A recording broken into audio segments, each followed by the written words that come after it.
we never really knew Brook. We never even knew his original dream. We never knew why he wanted to become a pirate, who he was before he became a pirate, and most importantly, what the world was like during his first life, his original life. For instance, do you realize that the reason that Brook likely knew about the God's Knights is because Brook was once the leader of a kingdom's military? Meaning even though we didn't realize it up till now, Brook in his first life would logically have accompanied his nation's king to Marijua for multiple reveries, just as we've seen each nation's king bring their own best soldiers to the recent reverie. And that is just the tip of the iceberg of what Brook's full story seems set to be, as Oda has really been hiding the full story of who Brook is for a long time. This entire time, Brook has been the one Straw Hat that Oda has always kept to the side, generally writing him like a walking gag rather than treating him like a fully fleshed out character. And that's because it was too early. Brook is the one Straw Hat who has already completed an entire rich life story. He's not a work in progress like the rest of the crew.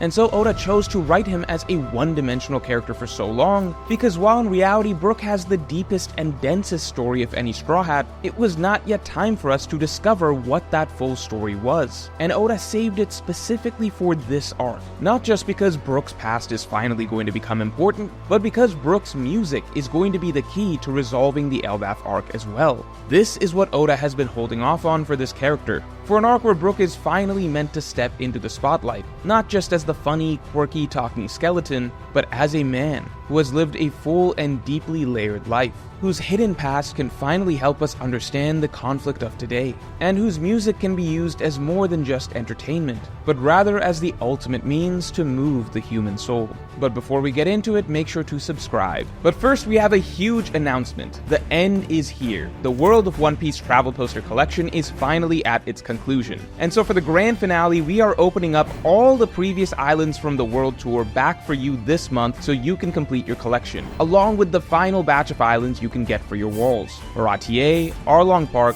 Logtown, and Windmill Village. And for this grand finale, this month you can even pick any 2 posters you like from the entire collection, and get 2 more posters for free. If you're trying to catch up to the entire travel poster collection and there are just too many to choose from, you can even get the complete World of One Piece bundle and pick and choose 15 travel posters to get them at an even bigger discount. With this, the entire story of One Piece is complete. All the major islands we've seen throughout the story are available this month with major discounted bundles, so make sure to get your travel posters today.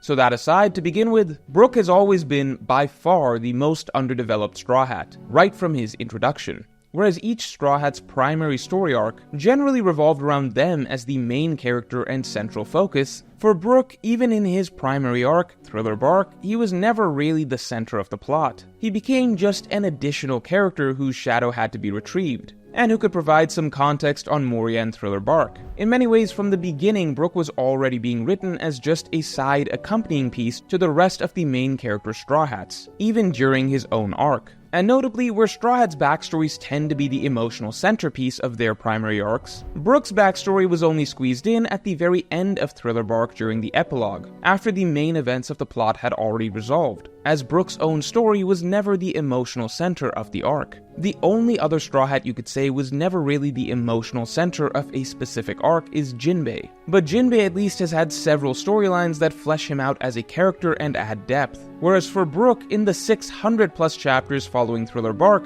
the only storyline that actually even bothered to feature any sort of emotional depth to him, past the surface level skull and panty jokes, was Whole Cake Island. And even when it comes to Whole Cake Island, it didn't actually do that much for Brook's character, as having cool moments is not the same as adding depth. I often see readers call Brook the MVP of Whole Cake for scenes such as standing up to Big Mom and breaking Mother Carmel's photo. But while those scenes feature Brook's value to the crew, there is really only one scene in Whole Cake that actually gives Brook some emotional depth. Brook's best scene in Whole Cake is honestly this one, in the wake of Pedro's death. This is the first and only scene in One Piece outside of Thriller Bark where Brook is actually written like a person, someone who feels pain, grief, resentment, and desire for change. This is the one moment where it feels like Brook is more than a skeleton, he is a man. And just like that, it's gone. In Wano, Brook is back to being the quirky corpse that the Straw Hats have on the side. And while the Straw Hats as a whole were generally sidelined during Wano, that went double for Brook, who was off-screened and literally put in a well for all of Act 2.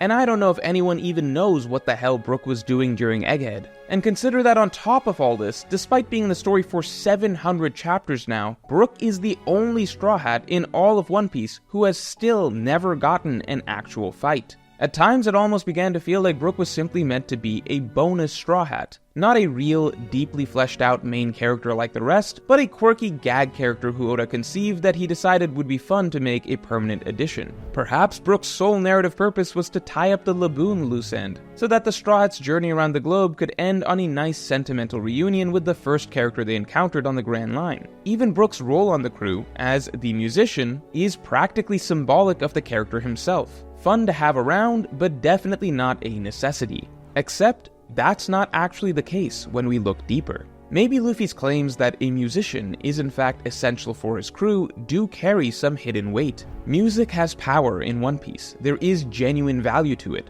Just like Brook may seem to be a superficial addition to the crew on the surface at first, the hidden value of the character can only be understood when we delve a little deeper. I have always believed that the Straw Hats are all supposed to be the main characters of the story. I've never accepted the notion that we shouldn't expect more from Brook, because the reality is that there has always been more to this character than we've been getting. It's just that the right time had yet to come. See, the reason that Brook has always been written so fundamentally differently than the rest of the Straw Hats is that, unlike the rest of the crew, Brook is on his second life.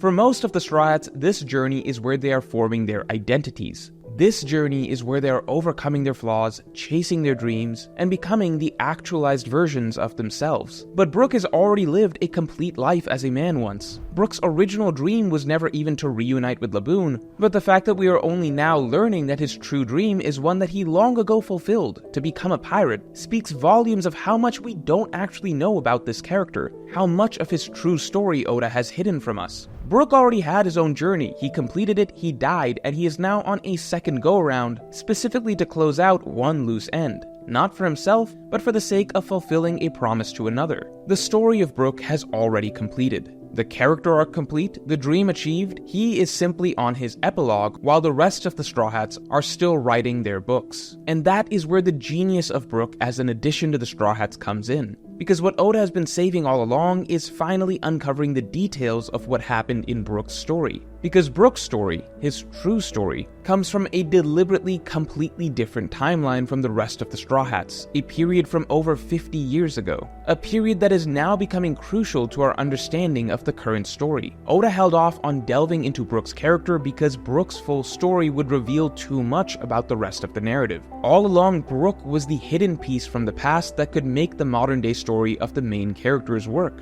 A completed character, slotted in alongside incomplete characters, generally kept in the background until the time was right for his past to come into play to help complete the main story. We've often taken for granted that Brook likely has a lot of information about the world thanks to his knowledge of the past because Oda has kept Brook quiet about it. But as we know, the past in One Piece is crucial to understanding the present. And so the key to so much of our understanding of One Piece has been sailing on the ship with us all along. It now makes sense why Brook knows about the God's Knights. Brook was once the leader of a battle convoy for a kingdom. The kings of nations go to Marijoa to attend the reverie, and all kings bring their own royal guard with them on this trip. As such, if Brook was at the head of a kingdom's military, then he would of course have been one of the accompanying soldiers alongside his nation's king to a reverie in the past. This was shown to us very clearly in the recent reverie that just took place. Brook knows about the God's Knights because he has been to the land of the gods, where the God's Knights are the primary military force. This leads to a slew of other questions. What happened to the nation that Brook once represented? What happened to Gunko? Could she even have been a princess of said nation, who, much like Kuma, was turned into a slave of the gods and had her autonomy taken from her? What was the world like back when celestial dragon hunting tournaments were a regular event? What was the world like when the Rocks pirates reigned supreme? When the rookie Roger began to make his name? Brook has seen secrets of the world that have been kept from us for a reason. because both we and the Straw Hats were not meant to know them up till now. Oda planted the key to the past on the ship all along and buried it under a mountain of skull and panty jokes so that we would never stop to ask why Brook doesn't actually reveal that much about himself, so that we would never question who Brook really is underneath that goofy exterior, or why Oda decided that a 90-year-old man was a necessary addition to the Straw Hats crew in the first place. But if the first unique aspect of Brook's character is that he has already lived an entire complete life story prior to meeting the Straw Hats, the second is that he is the musician of the crew. And it is actually both of these points that are going to finally be deeply relevant in this storyline. Music is actually going to matter to the story of Elbaf, because music is the key to the soul in One Piece. One of the most underrated bits of symbolic genius by Oda is designing the musician of the crew as someone who is undead, but is kept alive only through the power of his soul, as it represents the profound connection between music and the soul in this story. Every celebration in One Piece is brought to life through music. Being sake encapsulates the spirit of adventure and freedom that drives our protagonists. The very heartbeat of Nika, the sun god of liberation, comes with the rhythm of drums. Music has special meaning in One Piece. It's almost transcendental in a sense. It's not just frivolous entertainment, it speaks to the very themes of freedom, joy, harmony, and adventure that tie the story together. The whole point is that music, in many ways, is what makes us human. It is representative of all the things that make life worth living.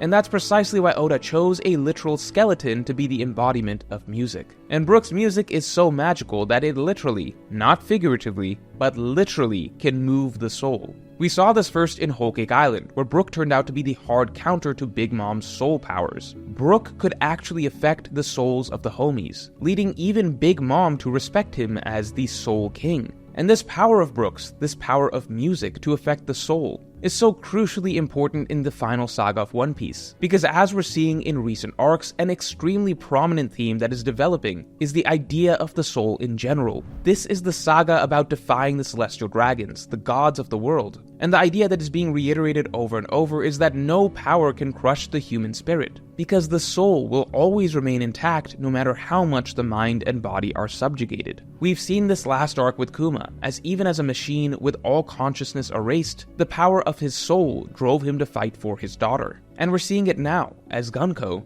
despite being made into a seemingly obedient puppet by Imu, somehow still retains a piece of her original self. A piece that could never be eliminated, not even by God himself. And that piece is now being awakened thanks to Brook. Why? Because Brook is a musician. Even before Gunko ever saw Brook in Elbaf, she was clearly already being moved somewhere deep in her soul by his music. Everything about Gunko on the surface made her seem like a hateful celestial dragon shill, someone who believes all other beings are inferior, who desires the complete subjugation of every species, and yet there was this one part of her that for some reason did not conform. Her taste in music stood against everything that she seemingly believed in on the surface. While consciously, Gunko strictly upheld the order of the world, somewhere deep within her, beyond her own understanding, she seemed to be drawn to the idea of a new world. Was it the message or the musician that moved her? At this point, it seems as though it was likely both. The very same musician that enthralled her as a child, that moved her soul decades and decades ago, back when she had her humanity and individuality, that same musician is once again reaching her today, his song cutting through even God's control to reach what God never could, the soul. And I'm particularly excited for Brook's role in this, as remember, every major One Piece arc in the post-time skip has featured a key character on the antagonist side defecting and aiding the protagonists instead. In Dressrosa, it was Viola, in Whole Cake it was Pudding, in Wano it was Denjiro, in Egghead it was Stussy, and now here, in Elbaf, it is very clearly going to be Gunko. The true Gunko has been swallowed up by Imu and turned into a puppet, but she's still in there deep down. It's likely that just as in past arcs, Gunko changing sides is going to be crucial to the heroes surviving and succeeding. But in this particular arc, that change can only be brought about by one character. Only Brook and his music will be able to reach Gunko's soul and bring back her true self. Meaning finally, Brook's music is going to become a pivotal plot point in the story. Much like Nami's navigation in Skypiea or Sanji's cooking in Whole Cake Island, Elbaf's narrative is going to be riding on a major musical performance from Brook before it's all said and done. because we know that at this point it is still too early for Luffy to be able to defeat Imu. As such, it's possible that in the end, considering Imu can possess Gunko, the only one who will actually be able to drive Imu away in the final battle will be Brook, exorcising Imu through the power of music, much like we saw in Whole Cake. And we know this is coming because Oda has made sure that Gunko has not yet heard Brook's music live. If just hearing a recording of New World can already capture her soul to some degree, and simply seeing Brook brings memories of her true self flooding back, well then an actual live performance by the Soul King himself? Well, that is absolutely guaranteed to be the moment that the true Gunko awakens again, once and for all. There is a point, it seems, that Oda is bent on repeatedly making about the human soul throughout the final saga, and how some of the things that make us human can never be taken away. In Egghead, the message was about love, and in Elbaf, it seems as though Oda is going to take the angle of the power of music, as again, music in One Piece symbolizes freedom, joy, harmony, and everything that makes life worth living. It is the ultimate representation of the human spirit. So overall, Elbaf is likely set to be Brook's greatest arc in the story. Yes, even more so than Thriller Bark, as this is finally the arc where we will get to uncover the full depth of who Brook was before he was a Straw Hat. A door that Oda could not open until the time was just right. Finally, we will get to see Brook written as a genuine character rather than a walking gag, as we get to know the man that he once was. And even more importantly, Brook will finally get to have a major impact on the plot of the arc through the one thing that is unique to him and him alone in the crew: his music. That which was once considered an unnecessary luxury for the Straw Hats will actually become the key to resolving the entire conflict of Elbaf. So if you have ideas on what happened in Brook and Gunko's past, then let me know in the comments below. And if you enjoyed this video, then definitely like and subscribe. And if you want to hear the specific role that Brook will play in the final battle of Elbaf, then you can listen to my weekly podcast that just dropped by becoming a member or by supporting me on Patreon, link in the description below.